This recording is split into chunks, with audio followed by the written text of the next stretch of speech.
Hello, everyone. Happy Friday to you. Welcome to Stir Crazy, episode 11. This is our unfiltered, unscripted web offering from The Real News, where we're here to keep you informed and entertained while you're at home, self-distancing. Is it self-distancing? No, you are self-isolating and social distancing. There's so many new terms floating around. I sometimes get them all confused. But anyway, I'm your host, Kim Brown. We have a great show in store for you. We're going to be talking about a whole range of things. And don't forget, you can always join the conversation by hopping into the comments, letting us know what you think. What's your take? We want to hear from you, all right? So coming up, we're going to be talking about how the U.S. Chamber of Commerce is actually going to throw down to try to get Alexandria Ocasio-Cortez out of Congress. We'll give you some details about that. Plus, I know you've seen this video circulating of the venture capitalist and the NBA owner who is going off on CNBC, just demanding to let the elites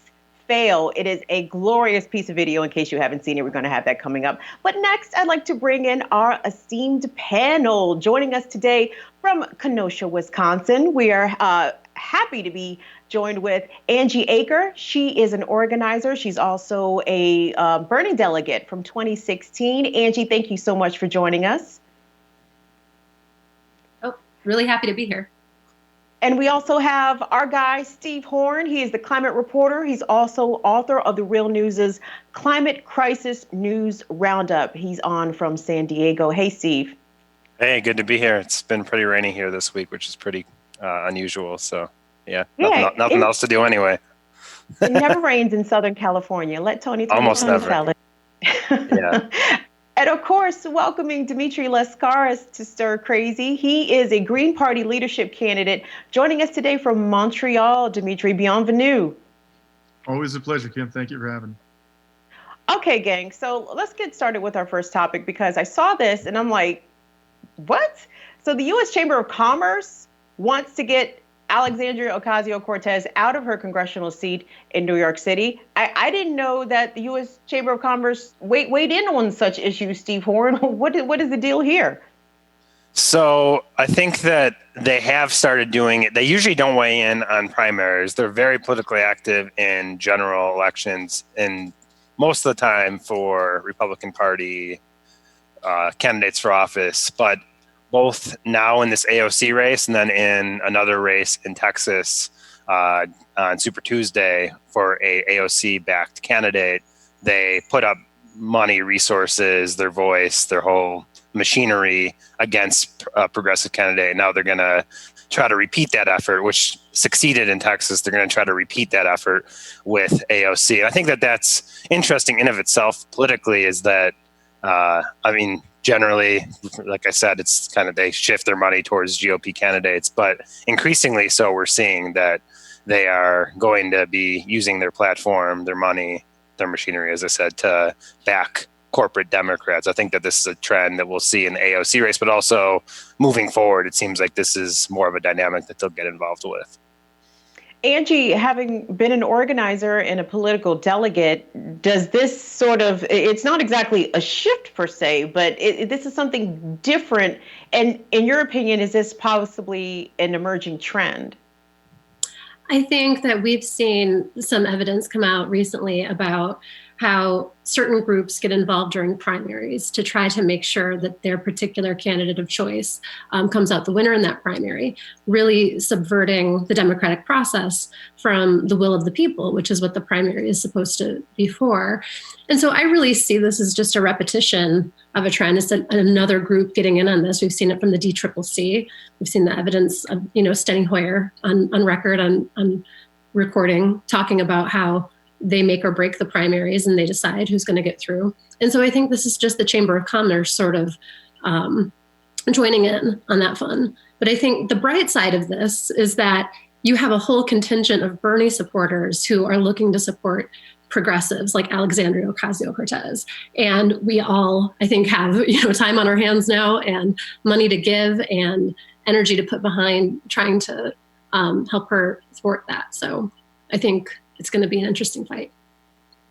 Dimitri, in today's White House coronavirus task force update that have just become a daily headache, really, to us all. But I watch it just to see if Dr. Fauci is going to speak. And it was interesting because what Trump said, just off the cuff, just Trump being Trump, he said, if Dr. Fauci were to run against Alexandria Ocasio-Cortez, he would beat her. I mean, he actually suggested this. Now, I don't know how tongue-in-cheek it was, but regardless, she is definitely viewed as a threat, not only by the Republican establishment, but by the Democratic establishment, too. And it seems as if there is this, there is this bipartisan effort to target her. I don't know what Dr. Fauci thinks about AOC, but my suspicion he has a lot of respect for her. But I think we'll have to ask Dr. Fauci about that. I think that what we're seeing here is a reaction of the elite to a real sea change that has happened in Congress ever since. It's not only Bernie Sanders, of course. Bernie Sanders is a major part of the movement, but Bernie has turbocharged this movement. And as a result of that, this progressive movement, you're seeing powerful voices emerging in Congress, not just AOC, but Rashida Tlaib and Ilhan Omar and others. And, I think what, polls have consistently showed that the US Congress is well to the right of the populace. So, for example, on Medicare for All, there's widespread support for Medicare for All, but very little in the Congress. And what the Chamber of Commerce and other pro-business organizations have come to realize is you can't let these voices be heard in Congress. It's very important to snuff them out before they get too widely heard, because once that happens, once people see that it's actually possible to have elected officials who act in the interests of ordinary Americans, then all bets are off, and you may actually begin to witness revolutionary change. So I think they're trying to nip in the bud a movement that they rightly view as a very significant threat to their power and privilege. Speaking of threat to power and privilege, sometimes, well, most of the times, we're used to watching the elites and the ultra wealthy defend themselves in their own interests. One of the most grotesque examples is Jamie Dimon. Anytime Jamie Dimon opens his mouth, I'm just like, dude, shut up. No one asked you, of all people. But here's a bit of a turn of events on CNBC recently, where this venture capitalist just went off on defending the elites. He said, let them fail, but it's better that you hear it from him. Go ahead, Dwayne. But are you suggesting, you keep saying propping up zombie companies. Are you arguing to let airlines, for example, fail? Yes.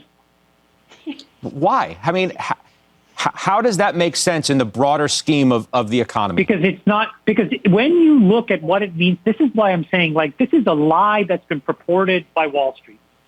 When a company fails, it does not fire their employees. It goes through a packaged bankruptcy, right? If anything, what happens is the people who have the pensions inside those companies, the employees of these companies, end up owning more of the company. The people that get wiped out are the speculators that own the unsecured tranches of debt, or the folks that own the equity. And by the way, those are the rules of the game. That's right, because these are the people that purport to be the most sophisticated investors in the world. They deserve to get wiped out. But the employees don't get wiped out. The pensions don't typically get wiped out. Why does anybody, I just don't understand, why does anybody deserve, using your word, to get wiped out from a crisis created like this? How does anybody deserve to get wiped out? Well, but just be clear, who are we talking about? We're talking about a hedge fund that serves a bunch of billionaire family offices? Who cares? Let them get wiped out. Who cares? Who the fuck cares? Who is that man? Steve Horn. Tell us about this gentleman, because we need to put his face on a T-shirt. This guy is clearly a powerful person, but here he is speaking truth to power. Who is him? Who is him? Yeah, well, apparently he's the third Splash brother for the Golden State Warriors. So we have Steph Curry, we have Klay Thompson, and now fans for the Golden State Warriors should wear a T-shirt with his face on it. The joke is that he's one of the minority owners of the Golden State Warriors, the NBA team. And I think what he said is really instructive. I mean, first of all, I think that most people, like what he said about bankruptcy, that's exactly how it works. Bankruptcy doesn't mean that the company automatically fails and sort of just falls by the wayside. It's a restructuring agreement that the company does, and ownership assets of the company kind of shift hands in certain ways to keep the company viable. And what he's essentially saying is, by bailing them out, like through the I think the context of this is the stimulus bill, maybe the next one, or maybe they're talking a little bit about the $2.1 trillion stimulus bill that just passed. But the broad thing is he's saying that within that, these companies that are backing them should not get bailout money, is his argument. And they're saying, of course, that we are doing this to save jobs. It's the whole context of it. I mean, the bill is actually called the CARES Act. Now they're calling the second one CARES too, implying that they care about their workers and the workforce and employees. But actually, what he's saying is a huge context of this bill is it is just basically welfare to large hedge funds, to large venture capital funds, et cetera. And then my last thing that I think that's really important here is in CARES 2, the context is in his own district. I'll just give an example. Ro Khanna, who's actually, believe it or not, someone who worked on Bernie's campaign, he is actually pushing for venture capital funds and for private equity to receive Small Business Administration money, believe it or not. So like the same pot of money that small businesses, say where Angie lives in Kenosha, Wisconsin, or anywhere, those businesses would be in the same pot of money as huge venture capital funds with multi-million-dollar budgets or whatever. So yeah, that's the context. I think that's what he's saying is we really should put these into two separate pots and be talking about it through that lens. Angie, the incredulity on the face of the CNBC presenter, and when he repeated back to the guy, "You let them get wiped out."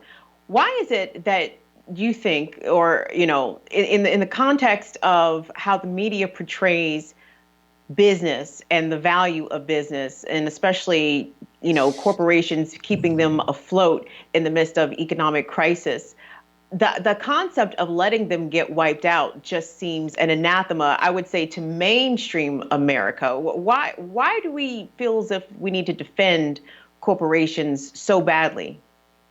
Yeah, I think what you saw on his face there was the direct result of decades of this trickle-down brainwashing, that in order for us to have good lives as average, everyday Americans, that we have to feed and enable corporations and industries no matter what, because, man, we just need those jobs, right? And, so it's really a lack of creativity of looking, how to be good stewards of that money and to protect that bailout from the industries that quite honestly deserve to fail. If you haven't set yourself up as an industry or as a company to be able to withstand it, that's the free market, right? And so the free market that so many folks, say that they love and are so passionate about, well, they sure believe in socialism when it's time to bail out that company, right? And the average person, the average worker gets so much criticism if they encounter financial hardships for a variety of reasons. If you have a medical situation where you are now thousands of dollars in debt. I know, Dimitri, in Canada, you don't even understand what I'm saying right now. But medical debt is a big reason why Americans file for bankruptcy, and yet these companies operate in haphazard ways. They are mismanaged from the top down. And yet when the shit hits the fan, they always have their hands out, and people in general expect that handout to go to them. But saying that they should get wiped out doesn't even register with so many down here, Dimitri. Every day before this public health and economic crisis struck the United States, there were people failing every day from student debt that they couldn't pay off. It's ridiculous that they had this kind of student debt to begin with. People dealing with medical debts, as you mentioned, people dealing with consumer loans and insane credit card interest rates. Every day, these people were failing the United States before this crisis hit. And you don't see these richly compensated talking heads in the corporate media bemoaning the failure of these people who are just, scraping to get by in an incredibly unjust system. But all of a sudden, large corporations have to face the music as a result of their own mismanagement. And these corporate talking heads are outraged, the thought that they might actually be allowed to fail. How did these people who run these corporations, how did they get so rich to begin with? Not because they're the most brilliant people working within the American economy or making the greatest contribution. They just found really clever ways to game the system. For example, he talked about airlines. One of the reasons why airlines are so profitable, or at least as profitable as they have been in the past, is because they don't pay for their massive carbon emissions the costs of the climate emergency are being foisted upon the rest of us. And if they were actually made to pay for the carbon emissions, their industry would have been in a mess a long time ago. But they've been basically free riding off of the public. And so that's how they got to the position that they were in before this crisis hit. And it's not really a question of whether they deserve to fail or don't fail. What the interviewee was trying to address there was whether we should actually dole out massive amounts of public money to keep them afloat. He wasn't really saying they deserve to fail or they don't deserve to fail. He was just saying we have better uses for our public money. Why should we squander it on these people who have been free riding off of the public fisc for so long? And it's amazing to me what that interview really is more than anything is a comment on the pro-elite bias of the corporate media in the United States more than anything else. What the guest was saying was perfectly reasonable. Guys, I just want to throw this out here just to get everyone's sort of take/opinion, because the Fed has pumped $2.5 trillion into the economy over the past several weeks, as we know that 17 million or so Americans have lost their jobs. And when we talk about $2.5 trillion, I mean, a lot could really be done in terms of infrastructure, in terms of education, in terms of Medicare for all. I'm going to go around the horn here. Angie, I want to start with you. I mean, $2.5 trillion. What could we get done? What is the fantasy thing that a lot of people feel is out of reach for the average citizen, but is totally within reach, because $2.5 trillion is just sitting there, probably going to be used in the wrong direction. But if we were to use it in the right direction, how should we go?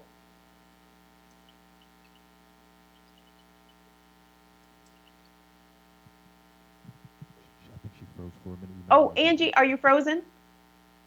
Well, I think you cut out for a little bit, or I froze or something. So sorry about that. No, the $2.5 trillion that the Fed has pumped into the economy, if we could spend that in the best direction, where do you think that money ought to go? And what could be achieved for the country as a whole with that kind of money? Oh, yeah. I mean, obviously, I think we need to be supporting the average American worker and making sure that that money goes towards folks who aren't necessarily, getting the support right now from the stimulus package that's been passed. So for instance, like tipped workers, sex workers, like dancers, and other folks who are out of work because their work requires them to be around people so much. I think whenever possible, this type of stimulus should go directly in the hands of those who are going to use it and put it back into the economy. The most interesting thing to me about watching this huge stressor on this capitalist system that we've all become so accustomed to is that had we had some things in place, some democratic socialism in place, capitalism would actually be doing much better right now. Dimitri, we've seen the glimpses of the Canadian stimulus. I believe every citizen who applies for the COVID-19 relief there is getting $2,000. I saw someone online who has an adult child in Canada. They filed on Monday and got their money by Wednesday. Tell us about this magic that is Canada. Well, the deal that currently is in place is that you're getting $2,000 a month. If you fall into certain categories, one of which is you've lost your job. So you're automatically eligible for $2,000 a month. And, that's covering a lot of people. There are, however, some people who are falling through the cracks in the current program that's been set up, which is much better than the program that's been established in the United States. But we still aren't being comprehensive in terms of covering people. And I think the government is hopefully going to try hard to cover the people who are not currently being protected. What's really interesting for me watching up here what's going on in the United States, because we do have a public healthcare system, and despite efforts to privatize elements of it, it remains reasonably robust and is fundamentally doing the job that Canadians expect it to do, is to compare the mortality rates between the United States and Canada. And if you adjust for population, the mortality rate in the United States so far, the number of deaths is over 3 times as high as it is in Canada. And the number of infections is not quite, the difference isn't quite that stark, but it's substantially higher in the United States than Canada adjusted for population. And another thing you're seeing here is that there's a great deal of unity between the 10 provincial governments and the federal government in terms of what is the appropriate response to this crisis. There's been no internal fighting. You don't see the Prime Minister politicizing this the way Trump has been. who's been, talking up Republican governors and trashing Democratic governors who are dealing with terrible situations. It's been a real lesson for me to sit and watch, which I don't have much more than that to do in the current situation. Watch what is happening just south of the border, a few hours from here, and compare it to what's happening here in Canada. And I believe, in having lived in the United States for 7 years, having worked at the Real News, having spoken to so many Americans over the years, that I think most Americans want exactly what Canadians want. There's really no difference between us at the end of the day in terms of what we expect of our country and our government. The difference is in a political system that is rigged to favor the wealthy to a far greater degree in the United States than it is here. And I hope that what comes out of this, and I actually believe that this might come out of this, is that the American people are going to say, we've had enough of this system. This is outrageous that we as a country, the wealthiest country in the world, are being hit harder by this crisis economically and from a public health perspective than any other Western country, any other developed country in the world. And that does appear to be what is likely to happen at the end of the day when all the dust is settled.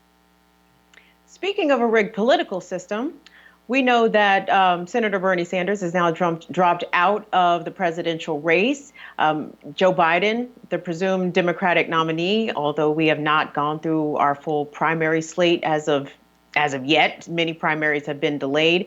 But it appears as though Joe Biden understands the writing of the wall and that there's no victory for him unless the Sanders people come aboard. And I want to go to this clip from Marcus Farrell. He used to be the leader, Bernie Sanders' national Black outreach director. And here's what he had to say.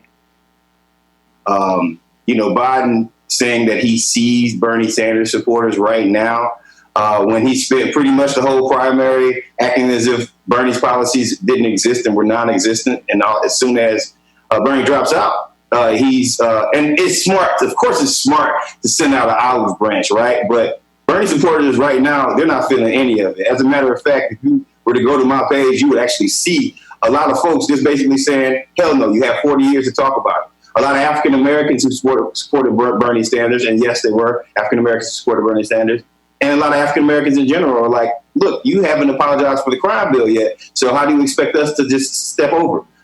I'm going to say this right here. It was a sweet gesture. It doesn't sound like Biden whatsoever. And to be quite honest with you, Biden's going to have a lot of work to do. Steve, there's a lot of winding conversations happening on social media right now. A lot of people are encouraging Sanders supporters to get on Team Biden because the end goal is to get Donald Trump out of the White House.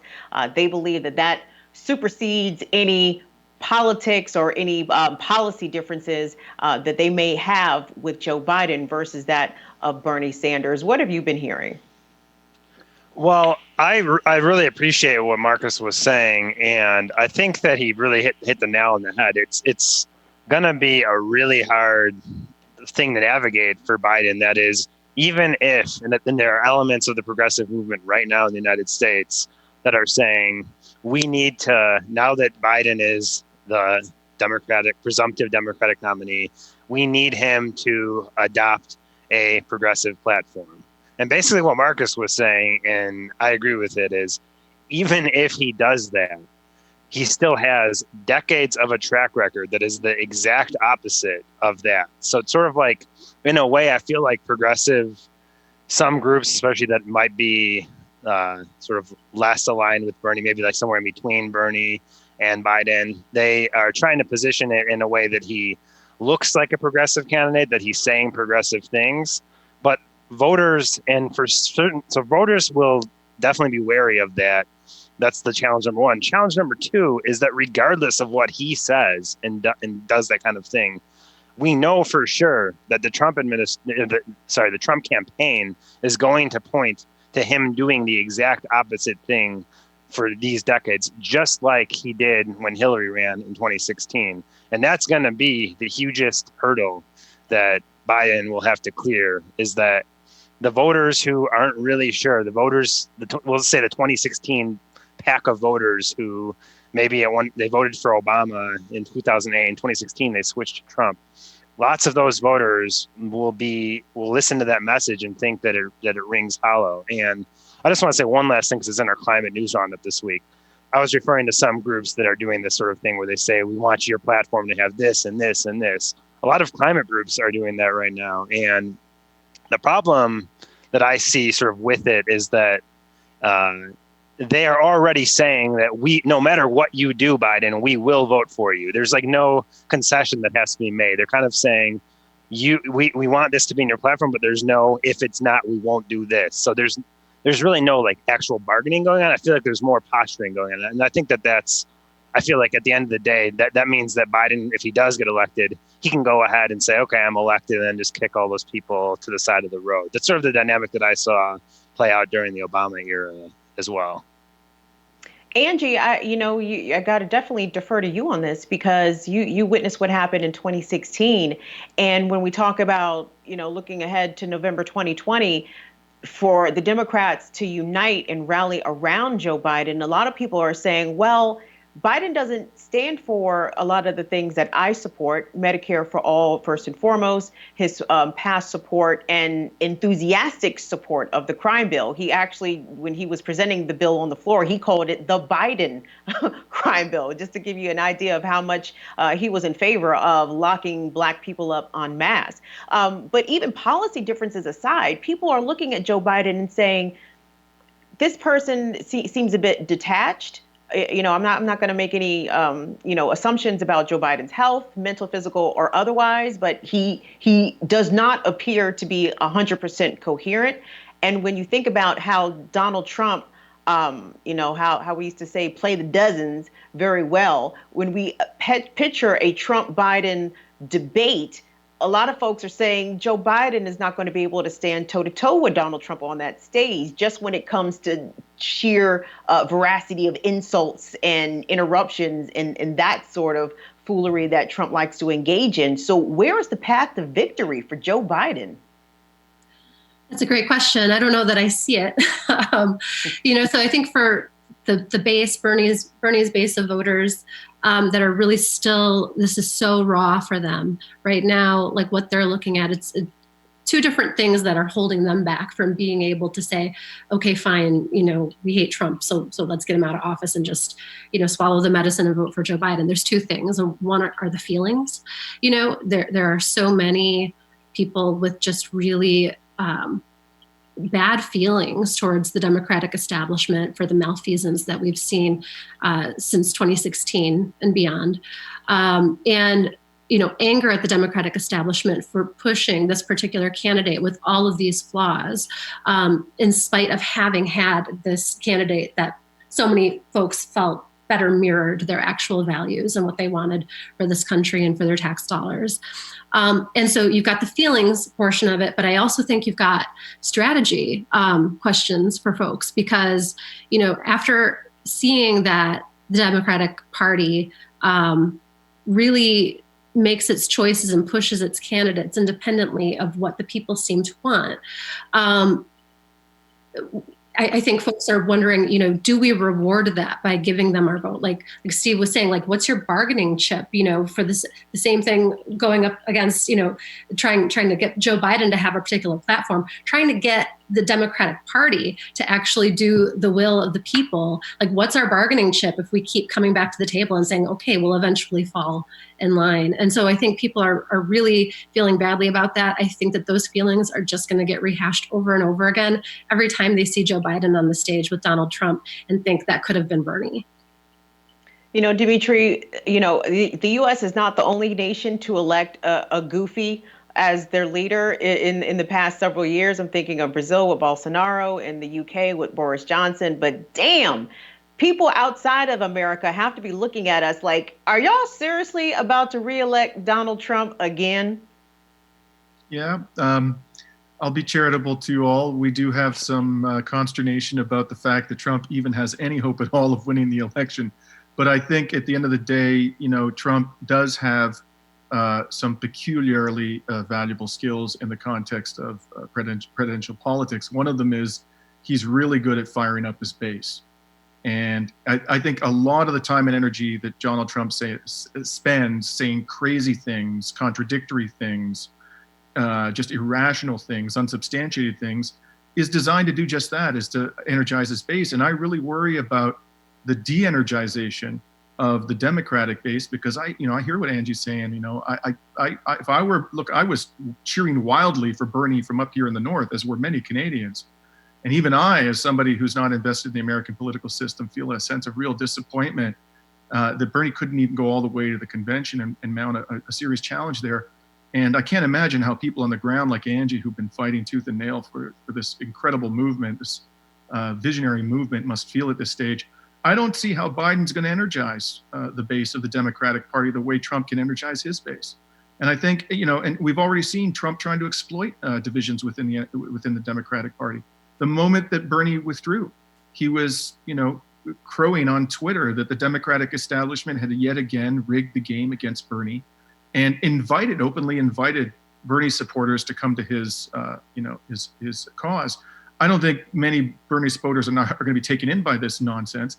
What I'm concerned about is that they won't be energized enough to go out to the polls and fight for Biden, in the campaign.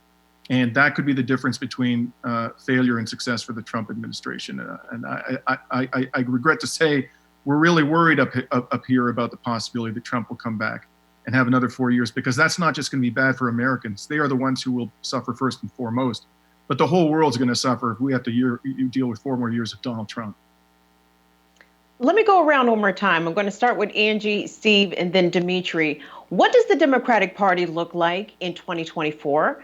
I mean, after the 2020 election is said and done, whether or not we elect Joe Biden or we get 4 more years of Trump, it seems to me as though the Democratic Party is forever changed by the candidacy of Bernie Sanders in 16 and in 20. And it seems as though unless there is some sort of reckoning from the top of the Democratic leadership, the party is going to be forever changed, minus a large block of people. Angie, what are your thoughts? But the folks running the party are not stupid. They understand that the people want more populist type of representation, candidates that more accurately reflect themselves and their values in their lives. Are they going to give that to us? No, but they're going to go seek out candidates who look like it and sound like it and who talk the talk, but who ultimately have their fealty to corporations and other interests besides the people's will. And so I do think that they're going to evolve, they're going to adapt. They're not going to do it in the way in which we want them to do it, but they're going to definitely put on a good show. For me, I think that we'll know a lot more about what the sort of the 2024 landscape looks like. We'll just say the 2023, 2024, because really that's when stuff is going to get started in 2023. We'll have a really good glimpse of what the politics are, especially who the progressive forces are, who emerges after Sanders. Might be someone that we're not even thinking of right now. We'll see that in how this current public health crisis is responded to. We're just starting to see, and we're 4 weeks, a month into it or so in the United States. There's going to be months, if not years, of the economic repercussions of this. And I think that's when we'll see what emerges within this party. I'll say that the indications so far of like what the party has done has not been good if you look at the first stimulus bill, but that's still the old vestiges, sort of the old head side of the party, the Pelosi wing of the party that has led the negotiations, Schumer.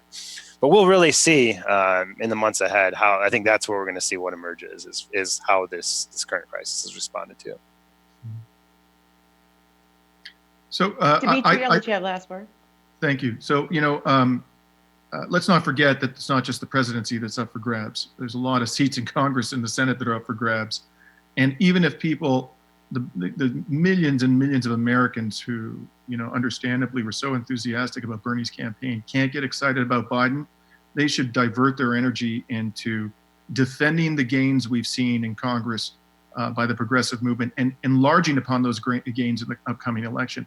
The powers of the U.S. presidency still are, to some degree, limited by the powers of Congress. And we can make a real huge difference by increasing the presence of the progressive movement in the House of Representatives and in the Senate. So these are fights that can still be won in the upcoming election. And I hope that at a bare minimum, Bernie's supporters will get behind the most progressive candidates in the congressional races, in the senatorial races, so that we can continue this movement, bring it forward. This is not just an American movement, this is a global movement. There's a movement you can see coming together in Canada, you can see it coming together in Europe, all around the world, in the developing world. We're all part of one movement. And Bernie's sad withdrawal from the race doesn't mean this is over. As he said so eloquently, the fight continues, and this is a fight we're ultimately going to win. All right, gang. Well, 2020, the news cycle is certainly not lacking for what the fuck moments. We're going to move on to the next story because this is truly a head scratcher. Apparently, there are people still boarding cruise ships. Okay. 6,000 people are currently on a cruise ship that they've called the COVID cruise, so to speak. Dimitri, would you give us some details about this curious story here? Well, look, let me just say this. I'm reminded of the comments, that the gentleman made about the failure of the airline industry. This is an industry whose time has come. It's time to say goodbye to the cruise ship industry. I don't know what people are thinking. This is a massively polluting industry. These things, these massive cruise ships, as we've seen, are just sort of flashpoints for health crises. We saw evidence of that before the COVID-19 crisis struck. If the governments were actually, dealing responsibly with the new reality that we're going to face, it's not going to go away, they would kiss goodbye to the cruise ship industry. I think that its time has come, and we need to say, let it fail. I think eventually it will without government support, despite the fact that it seems to still be attracting some customers.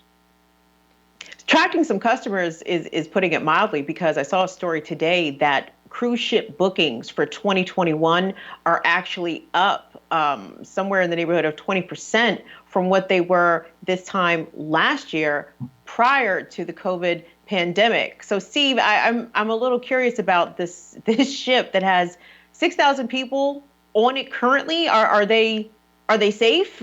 What's the deal? Well, just looking at the past ones, this is actually 6,000 people on multiple cruise ships. So there are liners throughout the world. And the hardest thing about these ships, that just regulatory wise, is they often have flags of different countries on them. So they might board on one country. Doesn't mean that's the country that's regulating it. Sort of like there's the law of the sea, if you will, like oil tankers, this whole different world on the sea. There's different flags and stuff that these are registered to. Makes it super hard to regulate and force them to stop what they're doing, and that's why this is still persisting despite a global health crisis. So I would be curious to see where these ships are registered, but I'm guessing that they're on island states that are the same type of states that big corporations use to shelter tax money throughout the world. So that would be my guess. And then the last thing I'll say about this, in terms of like, are they healthy? What's the deal with this? Well, at least a ship that docked here in San Diego, many people on that particular ship came back with the virus and were very sick. I forgot the name of it off the top of my head, but yeah, these things are definitely not safe to be on right now. And yeah, that's why this is a massive WTF story. And I wonder when these things will stop sailing across the world. Angie, Dimitri brought up a good point. Even prior to COVID-19 becoming a pandemic, I remember lots of stories of people going on cruise ships and catching the norovirus. And I remember not only did lots of folks get sick, I'm not quite certain if anyone died, but norovirus, you probably feel like dying if you know what the symptoms of the norovirus are. But it seems as though that this is another industry that is also going to get propped up, is also going to get bailed out. And as Dimitri said, it's a big stinker for the environment. It's not anything pleasant. I don't even know why people like to take cruises anyway, because it's like you don't really get the experience of the country. You're only there for a brief time, and then you're on a boat, which is like a floating city with a bunch of, yahoos from around the globe. What is your take on cruise ships, and what the tourism industry in general, how is that going to look different after whatever post-COVID-19 looks like? Well, as we're seeing it play out right now, this is one of those situations where the free market is not going to correct itself because of the actual wealth inequality that we have. You've got millions of average Americans who are not able to ordinarily afford to go on vacation. And suddenly these packages and these trips and these cruises are within the realm of affordability for them. And so, you pair that with sort of the gap in education about how serious this is as a pandemic, and folks finally being able to get out and go do something, after maybe not ever being able to do something like that or get out of their hometown. The free market isn't going to curb that. This is something where, when you have a detrimental industry that is, exacerbating a pandemic on top of the fact that it is just a lead weight around our neck in terms of climate change, you have to have regulatory interventions. Guys, speaking of interventions, we've been talking about the cruise ship industry, people getting sick, people still sick on cruise ships, but that is a place that, once you eventually come to port, they will let you off at some point eventually. But one place where the virus is spreading at an alarming rate and people can't leave, that is in jail. And we've seen that really across the nation. Rikers Jail in New York City being one, but the biggest outbreak has been happening in Illinois, right there in Chicago, Cook County jails. And I believe that we've got a video to go along with that. Okay, well, we don't have a video. I know we have a video. It's in the rundown. I see it. Go ahead, man. Run the video. The virus is causing chaos. No, I wasn't sick, but you were able to get out before.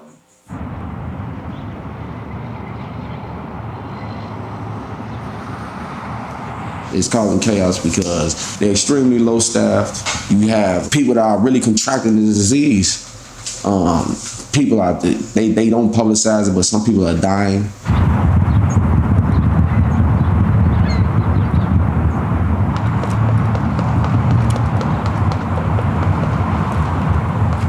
Everybody is losing their minds, not just the detainees, but also people that are working there. So people that are being detained are really getting punished for something they have no control of. Anybody that you know, whether it's a loved one or somebody like that, yeah, you should be concerned about it because the healthcare isn't the best. And you got to think about people are trying to protect themselves first. So you're a little bit less than a human being when you're locked up. I've seen it from the beginning stages when they first contract the virus, I don't feel anything. And then it's you see it as it starts to progress, So I seen the guy go from completely healthy to ill. He was young, to around my age, 25, 24, and just destroyed him. So yeah, you see it.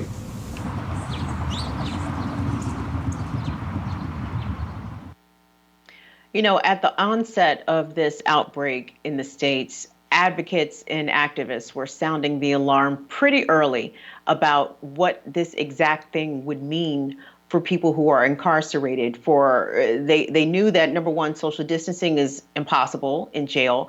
The means for maintaining hygiene, barely there, if there at all. I think some inmates have reported getting 1 bar of soap per month. And that is what they are expected to use for an entire month. One of the deaths that happened at Rikers Island was for someone who was there on a technicality, who was there on a parole violation, and they ended up losing their lives. And I'm putting this out to everybody. And Dimitri, I'm gonna start with you, because it seems to me that elected officials, prison officials, should have had the foresight to understand that this was a public health crisis, that correctional officers, people working at the jails and the prisons were going to contract this disease. They were going to take it out of the jail and take it to their homes and take it to their communities. And it seems as if, because in the US we view prisoners as undesirables, that it was okay if this group of people just get sick and die, as if this entire group is disposable. How do you view this? Well, I think we're seeing again that the first people to suffer in a crisis are the voiceless. And nobody is more voiceless than people imprisoned, incarcerated in America's prisons. They're not voting. They don't have any money. They don't have the ability to alter political campaigns through their donations the way billionaires do, or even the way middle-class members of American society do. So they're powerless, and they're going to get thrown under the bus first. And this is a real problem in the United States because, the United States has the highest prison population in the world. It has the highest incarceration rate in the world. And the African-American community is grossly overrepresented in the prison population in the United States. And they're already dealing with centuries-long levels of brutal discrimination. So there's a real danger here that, those incarcerated, the millions incarcerated in America's prisons, are going to suffer more than anybody else in this crisis. And I'm not at all surprised, although I'm, outraged by what I see going on, not just in the prisons in the United States. This is happening up here in Canada too. In Canada, I've been speaking to people, knowledgeable sources at a detention center in southwestern Ontario, just a couple hours from Detroit, and they tell me that there are virtually no measures being taken to protect the prison population. There are no testing, no protective equipment, no people being quarantined even when they're showing signs of having contracted coronavirus. And the only reason why we're hearing about this is because prison staff are speaking out. The prisoners themselves are voiceless. And in Canada, we have another, persecuted population, discriminated against population that is overrepresented in the prisons. Here it's Indigenous peoples. They constitute a little less than 5% of the population, over 30% of the prison population. So we're going to see this pattern repeated throughout the world, actually. I think the people in prisons, including the United States, where we have so many people who are serving long-term sentences for minor offenses, they're going to suffer the most. And we really, really need to be careful to protect their interests, because they're in no position to protect their own interests. We've got a couple comments from YouTube. Black Magic says, Weinstein got moved out of Rikers real quick. Not a surprise there. Another comment we have from Rashonda, this is from something earlier when we talked about injecting the Fed putting $2.5 trillion in the economy. She said, how about they use that money for reparations for descendants of slavery? Brilliant idea there, Rashonda. We appreciate your comment. Angie, it seems as though this is a unified effort from governors, both Republican and Democrat, because there has been a tiny bit of movement with maybe, a handful of prisoners being released or granted clemency as a result of the COVID outbreak. But for the majority of them, they are not taking the actions that the executive of the state can take. They are not going far enough to get people out of the system and get them out of harm's way, so to speak. And this also shows a disregard, again, for the people who work at the prisons. So why does it seem to be, this does not fall along party lines? It seems to be a unified position for governors across the country to keep people in jail. Yeah, I think there are, political implications at play for governors about what their constituents will think about their stance on crime if they're perceived as being soft on these prisoners by, taking some sort of different type of action that's ever been taken before. But I don't think unless the people really hold governors and, these institutions to their feet to the fire to do something about it, I don't think that the appropriate actions are going to happen. And this really seems to me like it rises to the burden of cruel and unusual punishment when you think about the fact that people are going to lose their lives or they are going to be severely impacted by the repercussions of having such a terrible respiratory disease. But on top of that, just imagine the sheer terror that folks are living in this situation every single day. And like Dimitri said, they're seen as disposable because they don't have anything of value to offer, those who are in political power. But the terror that they're going through and what that must be doing to folks' mental health, to me, violates our Constitution when it comes to cruel and unusual punishment. Hey, Steve, a lot of people are suggesting that the reason why people are being kept behind bars and the governors are not setting them free has a lot to do with the fact that prisoners account for a very cheap, damn near slave labor force in this country. Andrew Cuomo, the governor of New York City, New York State, bragged about how he had prisoners making hand sanitizer. And I think these prisoners were making pennies an hour as a wage. There is a financial incentive to keeping a low wage labor bloc incarcerated, is there not? Yeah, and that's a great point, and I think that's another huge constitutional violation. In terms, I think there's a whole documentary about this dynamic. The 13th, it's called the 13th Amendment to the Constitution, and yeah, that's that. I'll just point to California, a different public health crisis, a societal one that Dimitri and I focus a lot of our time on, and Angie, is the climate crisis. And in California during wildfire season every year, who's on the front lines helping firefighters to fight fires? Well, California, within their prison system, has a program in which prisoners leave the prison and go put their lives on the line to fight these massive wildfires, as you said, for pennies on the dollar. Their labor is exploited. Their lives are exploited in a different way that could put them at huge risk. And that's just sort of a normalized program in what's considered the bluest state in America, what's considered the most progressive state in America. So if that's happening here, then and this is sort of the state that's pointed at as a shining example, then imagine what's happening everywhere else. And that's exactly what you're pointing to with the Cuomo example, which is another state that's pointed to as a very blue, sort of pretty progressive state, by comparison to a lot of states in the United States, and it's happening there as well. It totally would not surprise me if an organization or individual decided to bring crimes against humanity charges against the United States on behalf of these prisoners, because what is happening is a humanitarian crisis. These people are being disregarded, and everyone is fully aware of the risks and aware of some, at least, preventative measures, some bare minimum preventative measures that they are not being allowed to access. So we are witnessing something extremely foul in real time that is going to be discussed, I hope, as we move forward along in history. But guys, we're going to switch gears here. We're going to try to lighten it up just a tad.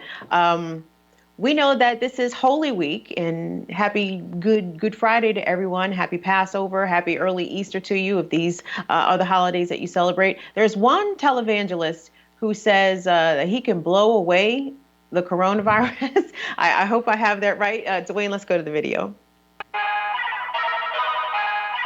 Then sang Moses and the children of Israel this song unto the Lord.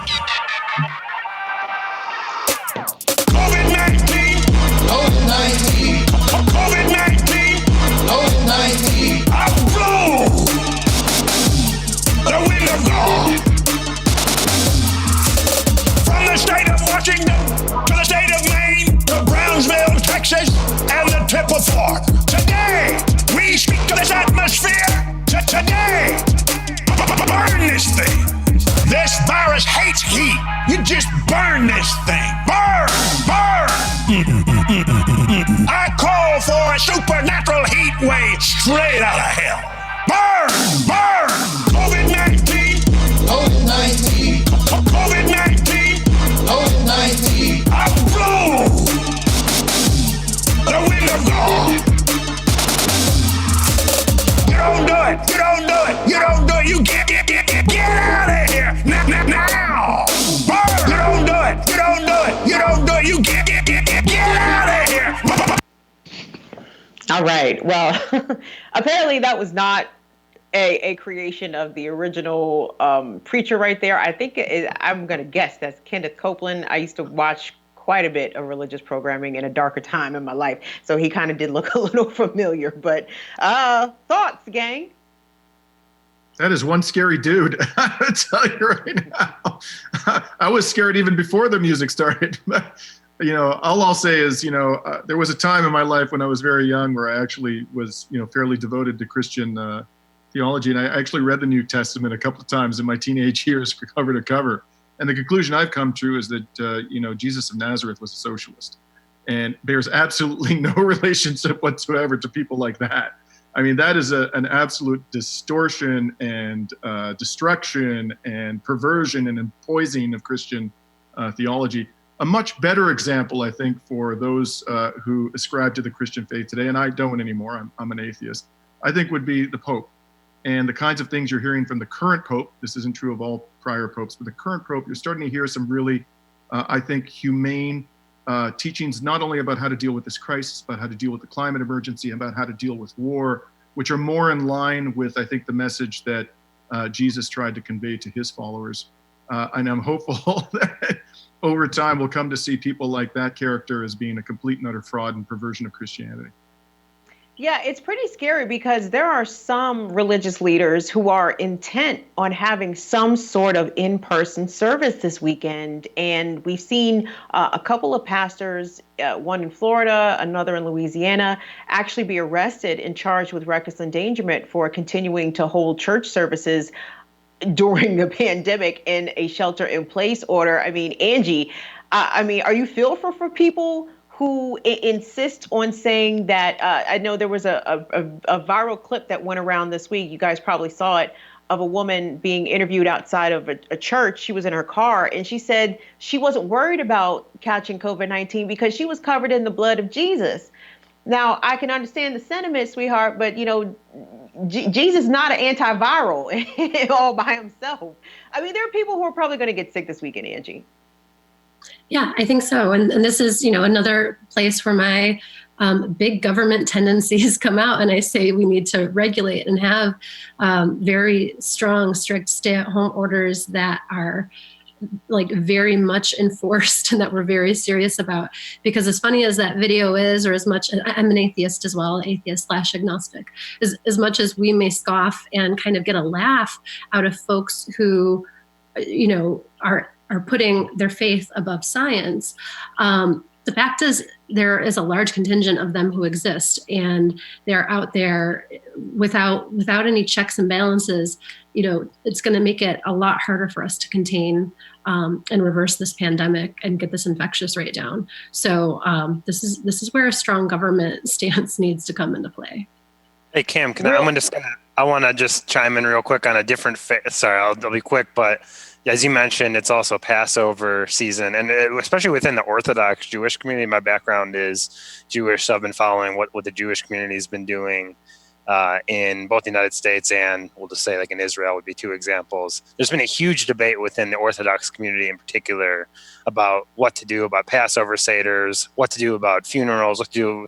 I guess it was another holiday during coronavirus called Purim. There's also a debate within those communities. And for a long time, the Orthodox community was very much in line with the type of people that we're talking about within the Christian faith, which was denying that it was a problem, still doing big gatherings. And within the Orthodox Jewish community, there's been, surprise, surprise, a bigger outbreak of the coronavirus than other areas within Judaism, like Reform and Conservative. So it's definitely within faiths, we're seeing a split across faiths of how to grapple with and deal with the coronavirus. Mm-hmm. Okay, I'm gonna ask you guys, and you guys got to answer yes or no, okay? If you happen to see a church gathering people in the parking lot in your community, are you calling the cops? Steve Horn. I don't, that's a good, probably would. I don't think that it would. Yes or no? You got to call the fuzz. Dimitri unfortunately, Lascaris. Yes. You gonna call the cops if you see people gathering for church on Sunday? No, but there's a good reason for that, which is I'd rather try to persuade them and immediately resort to law enforcement. So I would probably stand there from a distance, 2 meters of distance, and try to reason with these people and tell them to go home. That is so Canadian. That's so Canadian. Just reason with people. Angie, are you calling the cops if you see people gathering for Easter service and getting out of their cars? I am not usually a call the cops kind of girl. I'm very much against it usually. But in this particular case, I actually would, because I don't think they would listen to reason. And I don't want to put my own health at risk. So. if I see him, I'm not going to call the cops either, but I'm going to yell, and I may not be as reasonable as Dimitri about it. I ask him, WTF is wrong with you guys? Okay, so our last thing before we say goodbye, who amongst us is growing out their body hair in response to the pandemic? Any problem for me? I can tell you now.